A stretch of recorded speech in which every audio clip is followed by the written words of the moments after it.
Bom, pessoal, agora a gente vai fazer então um exemplo, né, de como calcular a resposta em frequência do amplificador com FET.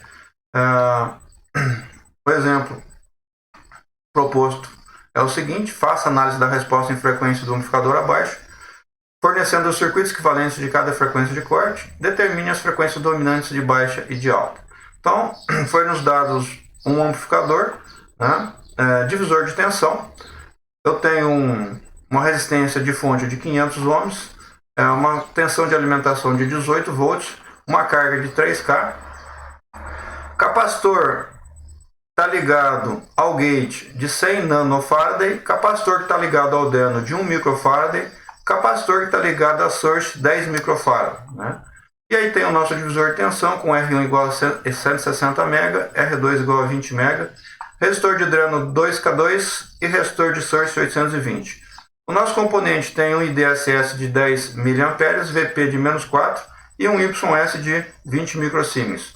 Fornecido também os capacitores de alta, né, os parasitas, o CGS 10 pico, o CGD 5 pico, o CDS 1 pico, WI 4 pico e WO de 3 picofarad. Tá? Começando pela análise CC, tá? Então nós temos aqui apenas o circuito DC, né?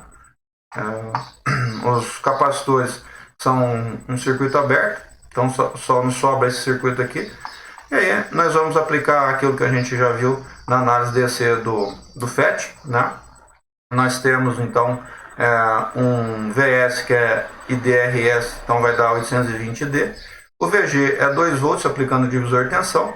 E aí o VGS vai ficar 2 menos 820D. E aí nós vamos resolver a equação do ID, que vai dar IDSS, que multiplica 1,5 menos 205 ID ao quadrado.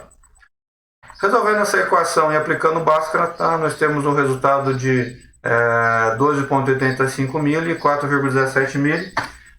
Se a gente jogar na curva, a gente vai ver que a gente vai utilizar 4,17 miliamperes. VS, então, calculado vai ser 3,42, VGS menos 1,42. O VD 8,83 e o VDS 5,41 volts. Bom, aí vamos para a análise AC, que é o que nos importa para poder fazer o cálculo das frequências, né? A análise AC, a nossa source estava aterrada, tá? Ligando o gate para o terra, os resistores R1 e R2, ligando dreno para o terra, o RD e a carga, tá? Então o RD é o inverso do YS, 50 kΩ nesse caso, o GMO 5 mili e o GM 3,23 milisiemens. Calculando então a impedância de entrada, de saída e ganho, tá? Nós temos uma impedância de entrada que é R1 em paralelo com R2, 17,78 megaohms. O nosso ZO, RD em paralelo com RD, que vai dar 2,11 quiloohms. Nosso ganho sem carga, menos 6,80, e o nosso ganho com carga, menos 4. Fazendo análise em relação ao capacitor do gate, né? Então o nosso gate está ligando a fonte ao nosso circuito, então ele enxerga a impedância de entrada. A impedância de entrada é R1 em paralelo com R2, que vai dar 17,78 MB. Tá? Eu deveria estar somando a resistência da fonte, né? Se a gente observar, R da fonte mais ZI, só que ZI é muito maior que R da fonte, então eu posso desprezar aqueles 500 ohms, né? Com tranquilidade, e aí o cálculo da nossa frequência de baixa devido ao capacitor de gate vai dar 89,51 mHz. É bem baixinha porque a impedância de entrada é muito alta. E o nosso circuito equivalente, né, leva em consideração o capacitor e a resistência que eu utilizei para calcular. Tá? Posso utilizar esse circuito aqui também como circuito equivalente, mas esse daqui é mais simples. Em relação ao capacitor de dreno, né, o dreno ele está ligado na minha saída do meu circuito, então o capacitor de dreno ele liga ZO à carga, tá? Calculando ZO, a gente já calculou que é 2,11 e a nossa carga é 3K. Então, o cálculo da frequência devido ao capacitor de dreno leva em consideração a soma do ZO com o RL. E nós temos um resultado de 31,16 Hz. E o nosso circuito equivalente, né, leva em consideração o capacitor de dreno e o resistor associado aqui, que vai dar 5,11K.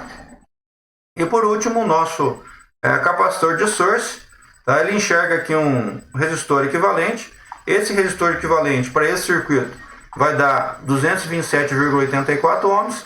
Se eu jogar ele aqui na nossa forma do cálculo da frequência de corte, vamos ter um resultado de 69,85 Hz. E o nosso circuito equivalente, os 10 microfarad e os 227,84. Agora em alta frequência, né? Em alta frequência nós temos o circuito de entrada. Então RTHI são as três resistências que os capacitores enxergam na entrada do circuito, ou seja, a fonte, R1 em paralelo com R2, tá? Aqui, em vez de, diferentemente do que a gente aproximou lá para calcular o capacitor de gate, né, nós vamos fazer uma aproximação ao contrário, ou seja, como é o paralelo, tá? O R da fonte é muito menor do que os 17,78 MB desse paralelo desses dois aqui, né? Então vamos utilizar apenas o resistor da fonte. E aí os capacitores de entrada, né? Então eu vou somar eles porque eles estão em paralelo e vamos calcular o CMI. O CMI é 1 menos AV que multiplica o CGD, que nesse caso vai dar 25 picofarad. E aí nós temos um CI de 39 pico. Utilizando a fórmula do FHI, nós vamos ter uma resposta de 8,16 MHz. E o nosso circuito equivalente, né? Observar bastante isso daqui, né? A saída de um filtro passa baixa é no capacitor, então nós temos os 500 ohms da resistência da fonte e 39 pico, que é o nosso CI. Em relação ao circuito de saída, tá? O RTHO é o paralelo da resistência do modelo, resistência de dreno e carga. E o CO é a soma dos três resistores CWO, CDS e CMO. Tá? Então, esse paralelo vai dar 1,27K para resistência. O nosso CMO passa de 5, né, do CGD para 6,25, porque é 1 sobre AV aqui. Né? E o CO vai para 10,25 picofarad. Então, a frequência devido ao circuito de saída é 1 sobre 2π RTHO-CO, que vai dar 12,54 MHz. E o circuito, o resistor em paralelo ali, que é o RTHO, 1,24K, e um capacitor de 10,25 picofarad. Bom, agora falta apenas calcular as frequências dominantes, né? Então, se vocês lembrarem, a gente no bipolar, a gente simplesmente falou que era a maior de baixa e a menor de alta, tá? Porque lá no bipolar eu tinha uma relação muito grande entre as resistências, entre as frequências de corte, tá? E aqui, se a gente observar, ó, nas de baixas eu tenho 31,16 e 69,85, ou seja, não dá 4 vezes, tá? Então eu tenho que calcular aqui qual é a minha frequência dominante de baixa. Então eu vou calcular a média primeiro, né, que é o FL', vai dar 50, 51 Hz, e aí eu vou aplicar o fator de correção. Então nós vamos ter uma frequência dominante de baixa de 78,47 Hz, que é maior do que o 69,85. Tá? Se a gente observar em alta, nós também não temos um fator de 4 vezes, né? 8,16 MB e 12 MB, dá aproximadamente 1,5 vezes. Então eu vou aplicar também o fator de correção em alta, né? Então ó, o valor médio vai dar 10,35, aplicando o fator de correção 6,66 MB, que é menor do que os 8,16. Ok? Então toda vez, lembrar isso, toda vez que eu tiver uma diferença menor do que 4 vezes, eu tenho que utilizar o meu fator de correção. Lá no bipolar não foi necessário, porque a relação era bem maior do que 4 vezes. Ok? Bom, pessoal, era isso que a gente queria falar com esse exemplo. Tá?